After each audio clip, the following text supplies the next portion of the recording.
Hey there, I'm Miriam, and today I'm going to give you a glimpse into my world.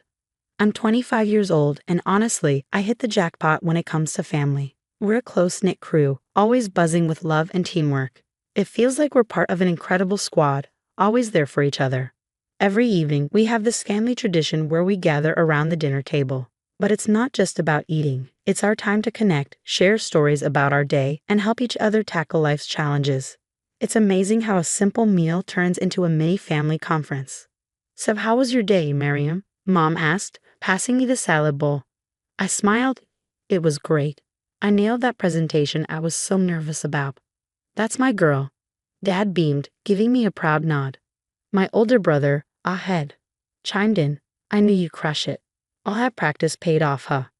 Ahed's always had my back, especially with my studies. He's like my personal tutor and cheerleader combined. And then there's my sister, Isra, who keeps us laughing with her crazy stories. You won't believe what happened at work today, Isra began, her eyes sparkling with mischief. We all leaned in, ready for one of her wild tales. That's the thing about our dinners. You never know what stories will come out of it.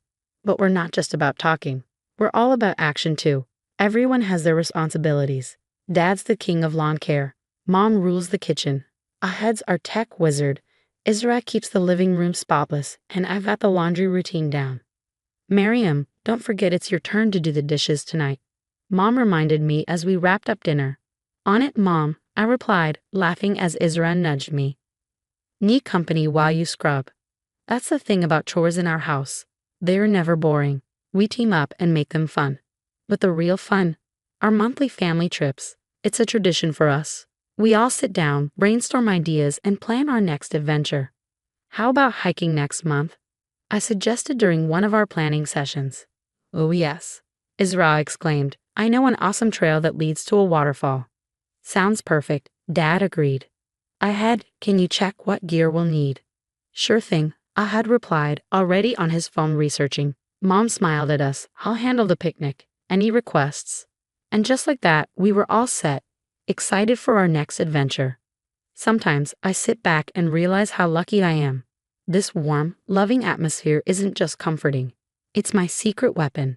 It keeps me going when life gets tough. The support, the laughter, the way we pitch in for each other. It's not just about family, it's about building each other up.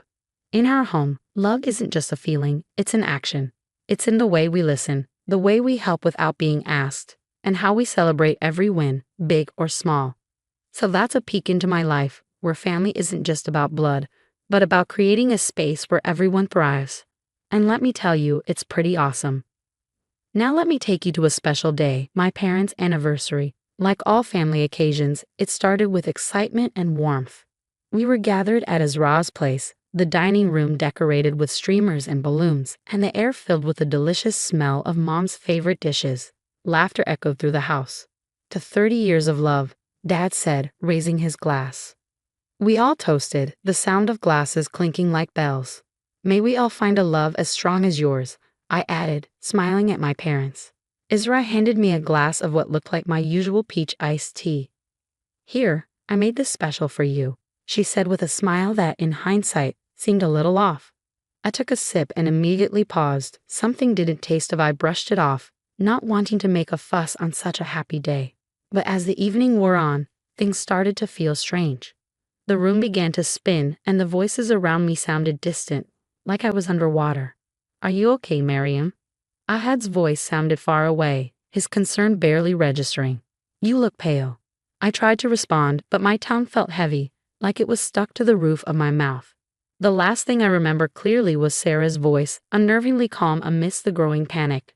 We need to get her to the hospital. Now. What followed was a blur of flashing lights, urgent voices, and an overwhelming sense of fear. I caught bits of conversation here and there, but nothing made sense. She's been struggling with severe psychological issues. She needs to be admitted, I heard Sarah say, her words slicing through the fog. What was she talking about? I wanted to protest, to tell them it wasn't true, but my body wouldn't respond. Then a new voice cut through the haze, sharp and clear. We found traces of an unknown substance in her bloodstream. This isn't a psychological episode. She's been drugged. The room went silent, the tension so thick I could feel it even in my clouded state. Sarah. What did you do? My mother's voice was a shaky whisper, disbelief and horror creeping in. There was a long, suffocating pause. Then Sarah, her voice trembling, spoke. I just wanted the inheritance. I thought if Miriam was out of the picture. Her confession hung in the air like toxic fumes, suffocating everything around it.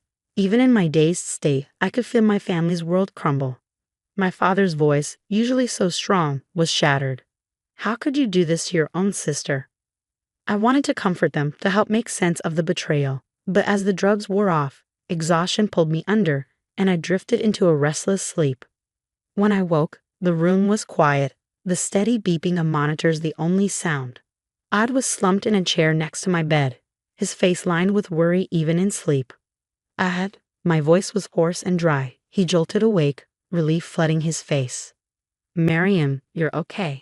He filled me in on what had happened, and as I listened, a storm of emotions swirled inside me, shock, hurt, anger, and an overwhelming sadness. Where's Sarah? I asked, almost afraid of the answer. Ahad's face darkened. She's been arrested. The police are handling it now. I nodded, unsure of how to process it. My own sister had tried to, get rid of me? Lock me away. The realization was too much to bear. I can't believe she would do this, I whispered, tears stinging my eyes. Ahad took my hand, his grip firm and steady. None of us can, but we're here for you, Miriam. We'll get through this together. Lying there, trying to come to terms with the betrayal, I realized that my family, the one I had always cherished, would never be the same again. The road ahead would be painful, full of difficult questions and raw emotions. But I also knew that the love and support of my parents and Aid would anchor me through this storm. This wasn't the end of our story, just the beginning of a new chapter, one where we would have to redefine what family meant and find a way to heal. Later, the hospital room felt stifling as we all gathered, the tension thick in the air. My parents sat rigid, a mix of anger and heartbreak on their faces. Ahad stood against the wall, arms crossed, his gaze locked on Sarah. And there was Sarah, hunched over in her chair, looking smaller than I had ever seen her. I took a deep breath. Before we do anything drastic, I think we need to talk, really talk. Dad's jaw clenched. Talk? After what she did to you? I know, Dad, but there has to be more to this. I turned to Sarah. Why, Sarah? What made you do this? For a moment, only the hum of the hospital equipment filled the silence. Then Sarah's shoulders began to shake, tears streaming down her face. I'm sorry, she sobbed. I'm so sorry. Sorry doesn't cut it. I'd snapped. You could have killed Miriam. I know, Sarah wailed. I wasn't thinking straight. I haven't been, for a long time.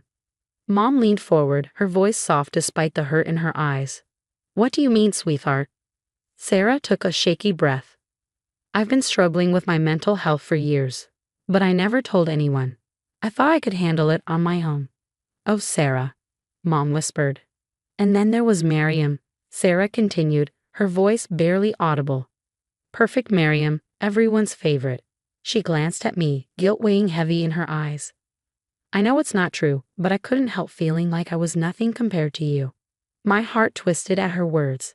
Sarah, that's not. She held up a hand, stopping me.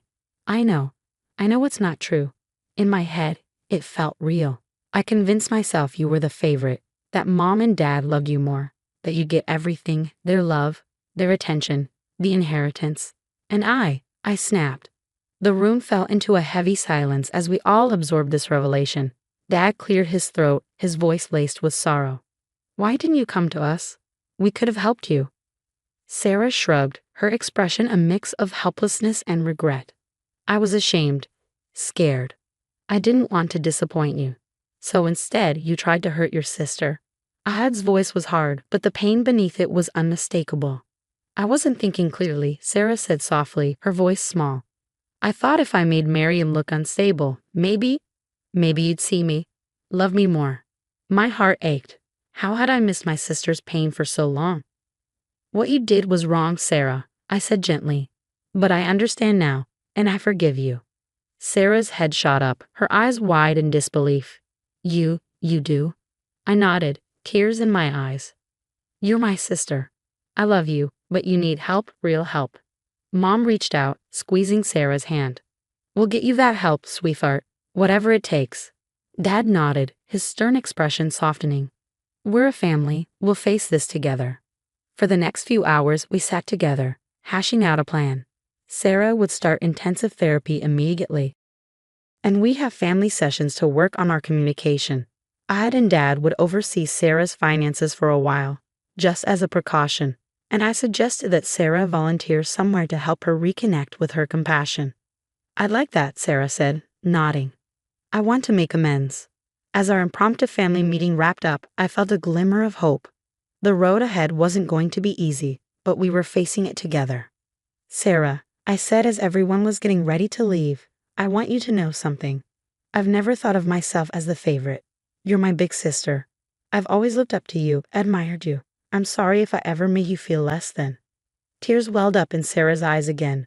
Oh, Miriam, I'm the one who should be sorry. And I am, I promise. I'll make this right. As she hugged me, I felt the first stirrings of healing. Our family had been shaken to its core, but we were still standing. Maybe, just maybe, we come out stronger on the other side. As the seasons changed, so did our family dynamic. The path to recovery wasn't easy, but we tackled it head-on, united in our determination to heal. Sarah threw herself into therapy with a surprising dedication. I'd often find her poring over self-help books or practicing meditation techniques she'd learned. It was like watching a butterfly emerge from its chrysalis. Slow, sometimes painful, but ultimately beautiful. Miriam, Sarah said one day, her voice thick with emotion, I can't say sorry enough for what I did, but I promise I'm working hard to be better. I squeezed her hand. I know, Sarah. I see it every day. Our family sessions became the cornerstone of our healing. We laughed, we cried, we argued, but most importantly, we listened, really listened to each other, maybe for the first time in a long time. Sarah's volunteer work at the local community center breathed new life into her. She'd come home with stories of the people she helped, her eyes shining with purpose. I never realized how good it feels to make a difference, she confided in me one evening. As for me, I found strength I never knew I had. Forgiving Sarah wasn't easy, but it was necessary, not just for her, but for my own peace of mind. The story of Miriam's family has come to an end, but now I have a question for you. If you were in Miriam's shoes, could you forgive a family member who deliberately tried to harm you? What would it take for you to trust them again? Share your thoughts in the comments below. Your perspective could help someone facing a similar situation. If you found this story engaging, don't forget to hit that like button. For more thought-provoking content, subscribe to our channel. Your support helps us continue sharing stories that matter.